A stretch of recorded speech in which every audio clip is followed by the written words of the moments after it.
Kasabay ng pag-atras nitong si Naoya Inoue sa inaalok na $20 million nitong si Turki Al-Sheikh upang ito sana ay lumabas ng Japan upang lumaban sa Saudi, ay tuluyan na rin kinansela o inatrasan nitong si Naoya Inoue ang renewal ng kontrata nito sa American promoter na si Bob Arum. Para po sa kalaman na lahat ay may 2 taon pa itong si Inoue sa Top Rank promotion. Ganun pa man, mula sa nasabing balita ay ito ay ibababa na lamang ng 1 taon. Magmumulta po itong si Naoya Inoue na kung saan magbabayad po ito ng penalty sa Top Rank promotion.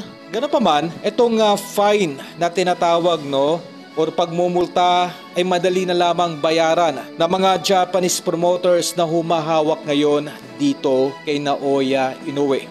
Kung ating susumahin, mula 2 taon ay 1 taon na lamang na magpapasailalim itong si Naoya Inoue sa Top Rank promotion. At sa taong 2025, ang nasabing hapon po ay tuluyan ng magpapasailalim totally dito sa mga tumatayong Japanese promoter ni Inoue. Ay meron pong secondary promoters sa ngayon, itong si Naoya Inoue. Ito nga po ay ang Ohashi at ang Taken promotion, na kung saan ito po ang humahawak kay Inoue tuwing ito ay may laban sa Japan. Sa madaling salita, ginamit lamang ng Hapon ang popularity o ang pangalan ng Top Rank promotion upang ito ay magkaroon ng mga title fights at ito ay maging 2-division undisputed champion.